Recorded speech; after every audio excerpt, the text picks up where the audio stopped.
नमस्कार and welcome you all to Study IQ. मैं हूं प्रशांत धवन। नाउ कश्मीर में देखिए, जम्मू कश्मीर यूटी में एक बड़ा स्टेप हो सकता है कि लिया जाए। हो सकता है, बात चल रही है इस पे अमित शाह जी ने कमेंट करी है कि हो सकता है कि आसपा हम हटा दें। ये एक ह्यूज ह्यूज मूव होगा इंडिया की तरफ से। इसका मतलब ये भी है कि अगर आसपा हटता है तो इंडियन आर्मी भी काफ़ी हद तक कम हो जाएगी जम्मू कश्मीर में। और यहाँ पे आप देख पाओगे, इस पर बहुत सारे आर्टिकल्स पब्लिश हो रहे हैं। Assembly elections in Jammu Kashmir before सितंबर।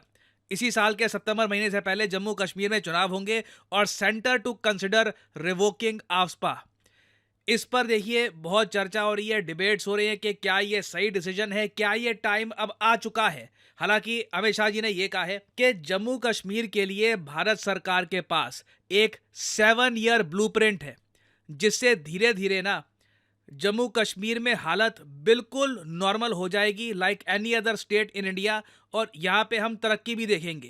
क्योंकि मैं अगर आपसे एक क्वेश्चन पूछूं, 2017-18 में कोई आपको अगर बोलता ना कि एक दिन आर्टिकल 370 35 हट जाएगा, आप शायद मानते ना। शायद मैं भी ना मानता कि इन दोनों को इकट्ठा हटा दिया जाएगा और उसके बाद जो इंटरनेशनल प्रेशर इंडिया पे आना था वो भी इंडिया झेल लेगा। आप अगर देखें तो it has been A ट्रेमेंडस success story. इतने लोग डाउट कर रहे थे कि आर्टिकल 370 हटा दिया, अब क्या होगा, कैसे हम मैनेज करेंगे। पाकिस्तान का प्रेशर था, चाइना ने बॉर्डर के आसपास अपनी आर्मी खड़ी कर दी, इंटरनेशनल प्रेशर आया, बट वी विथस्टूड इट। आज 2024 में हम खड़े हैं, 5 साल होने को आ रहे हैं और कश्मीर काफ़ी हद तक हील कर चुका है, रिकवर कर चुका है। और अब तो देखिए हम ये कोशिश कर रहे हैं कि आसपा भी रिमूव कर दिया जाए, जिससे कश्मीर अपनी प्रॉपर नेचुरल ग्रोथ दिखा पाए as an important part of India. Now आप में से कुछ लोग अगर ये सोच रहे हैं कि आसपा इसको लेकर इतने आर्टिकल्स पब्लिश हो रहे हैं, ये है क्या, इससे इम्पैक्ट क्या होता है, ये मैं आपको समझा देता हूं बहुत ज़्यादा सिंपल लैंग्वेज में। आसपा की फुल फॉर्म है armed forces special powers act. ये एक्ट सबसे पहले बनाया गया था 1958 में। इसको बनाने का सिंपल रीज़न ये है कि जब एक स्टेट में हालत काबू में नहीं आ रही, violence has become a way of life. ये जो डॉक्यूमेंट है ये मैं आपको गृह मंत्रालय का दिखा रहा हूँ कि जब वायलेंस एक वे ऑफ लाइफ बन जाए एक स्टेट में, इतना वायलेंस हो रहा हो कि पुलिस के हाथ कुछ कंट्रोल में आ नहीं रहा, तो उस केस में आफ्सपा लगाना पड़ता है।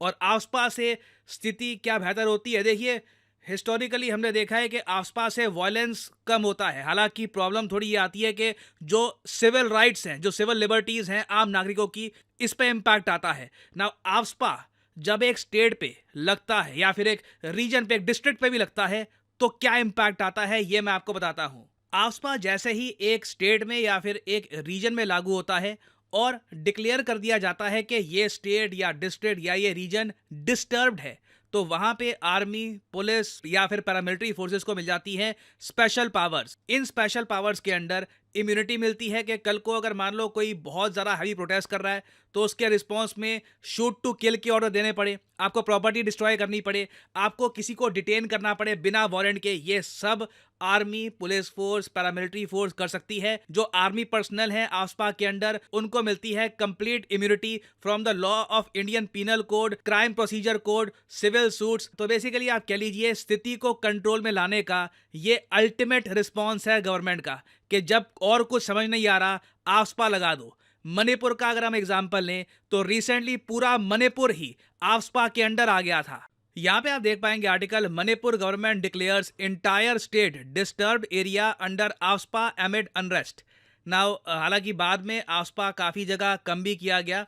अभी आजकल मैं न्यूज़ पढ़ रहा था, अभी भी जब पुलिस पे अटैक्स होते हैं, स्थिति कंट्रोल से बाहर जाती है, तब पुलिस वार्निंग देती है कि आफ्सपा फिर से लागू कर देंगे। तो देखो यहाँ पे आप समझ पाएंगे कि आफ्सपा का इम्पैक्ट क्या होता है। और ऐसा नहीं है कि आफ्सपा सिर्फ कश्मीर से ही जुड़ा हुआ है। नॉर्थ ईस्ट में हमारी 4 स्टेट्स हैं, वहाँ पे कहीं ना कहीं आफ्सपा लंबे समय से लगा रहा है ना। जम्मू कश्मीर की अगर हम बात करें तो जम्मू कश्मीर 1990 से आफ्सपा के अंडर है।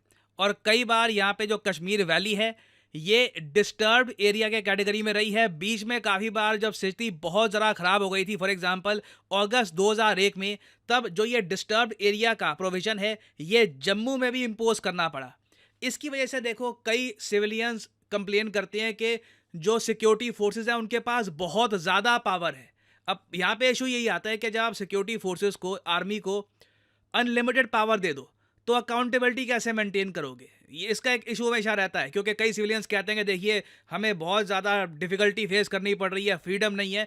तो एक आइडियल कंडीशन की अगर हम बात करें, तो हम यही चाहेंगे कि एक स्टेट में शांति बनी रहे, जो वहाँ का पुलिस प्रशासन है वो इतना कैपेबल हो, लोग भी उन पर इतना भरोसा करते हो कि वो खुद ही लॉ एंड ऑर्डर की सिचुएशन संभाल ले, आफ्सपा की आवश्यकता यहाँ पे ना पड़े। नाउ जम्मू कश्मीर में क्या ये टाइम आ चुका है? ये एक ट्रिकी क्वेश्चन है, क्योंकि एक बार को आप 2023 में देखो ना, तो जीरो स्टोन पेटलिंग हुई है। इस पे कई आर्टिकल्स पब्लिश हुए थे। नहीं तो आप अगर अभी आज आपकी एज है 24-25 के आसपास, तो आपको याद होगा through out your teenage years आपने सुना होगा कि जी कश्मीर में स्टोन पेटलिंग हुई है, पथराव हुआ है, लोगों ने जो पुलिस फोर्सेस हैं उन पे अटैक किया, झड़प हुई, वायलेंस हुआ, इस पर बहुत रिपोर्ट सामने आती थी।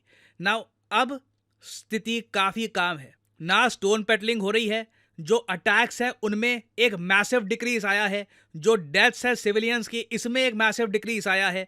तो ओवरऑल आप कह सकते हैं कश्मीर पीस की तरफ जा रहा है। बट इसका रीज़न क्या है? क्योंकि अभी भी वैसे मैं आपको बताऊं, नंबर्स की अगर हम बात करें तो इंडियन आर्मी की टोटल 1.3 लाख की प्रेजेंस है कश्मीर में। Entire Jammu Kashmir union territory की मैं बात कर रहा हूं। हालांकि इनमें से 80,000 बॉर्डर पे डिप्लॉयड है, तो 50,000 आर्मी पर्सनल अभी भी कश्मीर में डिप्लॉयड है। ज़्यादातर जो वैली है कश्मीर वैली, वहाँ पे आपको ये मिलेंगे।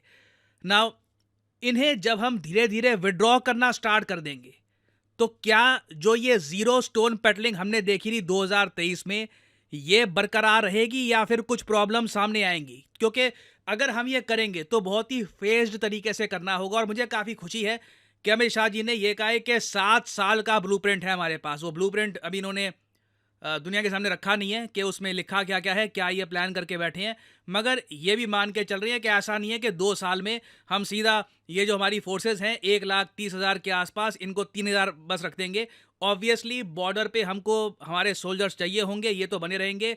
इंटरनली जो 50,000 के आसपास सोल्जर्स डिप्लॉयड हैं, हो सकता है कि धीरे धीरे हम 5,000 5,000 कम करते रहें per year. At the same time ये भी ध्यान रखना होगा कि जो पुलिस प्रशासन है जम्मू कश्मीर में, ये हमेशा इतना कैपेबल रहे कि जब स्थिति खराब हो ये खुद ही कंट्रोल कर ले स्थिति को। ऐसा नहीं है कि हमेशा आर्मी बुलानी पड़े। और देखो ये करना इंपॉर्टेंट क्यों है? अगर आप चाहते हैं कि जम्मू कश्मीर में बिजनेस थ्राइव करे, आप चाहते हो कि इन्वेस्टर्स आए, अब इन्वेस्टर्स आ गए कश्मीर में, वो देख रहे हैं हर तरफ आर्मी खड़ी है, उससे इन्वेस्टर को ना थोड़ी सी नर्वसनेस होती है कि स्थिति क्या इतनी खराब है क्या कि आर्मी हमेशा यहाँ पे डिप्लॉयड रहती है। तो अगर हम चाहते हैं कि कश्मीर डेवलप करे, यहाँ पे टूरिज्म बढ़े, यहाँ पे मॉल्स आए, नौकरियाँ आए, तो एक माहौल ऐसा बनाना होगा कि this is a peaceful area. आप यहाँ पे जो पुलिस है उन पे भरोसा रखिए, वो वायलेंस को कंट्रोल में रखेंगे और आर्मी की इतनी आवश्यकता नहीं है। तो अगेन ये एक प्रोजेक्ट है, इस पे सरकार अभी विचार करेगी, कुछ डिसीजन लिया नहीं गया। बट यहाँ पे मैं आपसे पूछना चाहूँगा, आपके हिसाब से क्या अब समय आ चुका है कि धीरे धीरे फेस तरीके से हम आफ्सपा हटाएं कश्मीर से, या फिर आप मानती हैं कि नहीं अभी 4-5 साल हो सकता है कि हमें जस्ट टू बी श्योर हमें हो सकता है कि वहाँ पे डिप्लॉयमेंट आर्मी की बना के रखनी पड़े? लिखिएगा इसके बारे में कमेंट सेक्शन में, मैं जानना चाहूँगा यहाँ पे आपका ओपिनियन, फॉर या अगेंस्ट, जो भी यहाँ पे आपका ओपिनियन है इसके बारे में लिखिएगा कमेंट सेक्शन में। और फाइनली यहाँ पर मैं ये भी ऐड कर दूं कि आप यूपीएससी एग्जाम की अगर तैयारी करना चाहते हैं, 1-2 साल में आपके पास टाइम है, अगर आप कॉलेज स्टूडेंट हैं, आप काम कर रहे हैं, आपको लगता है कि 1-2 साल रुक करना एक प्रॉपर अटेम्प्ट देना यूपीएससी का, तो स्टडी IQ के यूपीएससी कोर्स आप परचेज कर सकते हैं। इसमें आपकी प्रॉपर तैयारी कराई जाएगी। यहाँ पे आप देख पाओगे ये जो कोर्स है इसके लिंक यहाँ पे आपको मिल जाएंगे। सिंपली इन लिंक पर यहाँ पे आपको करना है क्लिक, और ये जो कोर्स है यहाँ पे आप कर सकते हैं बाय। मगर जो प्राइसेस यहाँ पर लिखे हैं ये पे करने की आपको आवश्यकता नहीं है। सिंपली यहाँ पर कोड यूज़ करिए PD10 और प्राइसेस बहुत ज़्यादा गिर जाएंगे। जो बाकी कोड्स हैं जो और यहाँ पे आपको दिख रहे थे वो आप यूज़ करेंगे तो आपको उतना डिस्काउंट नहीं मिलेगा। PD10 will give you the maximum discount on these courses. तो यूज़ करिए ये code and save your hard and money. इसी नोट के साथ यह है वीडियो कांत। Thank you for listening and as always may the gods watch over you.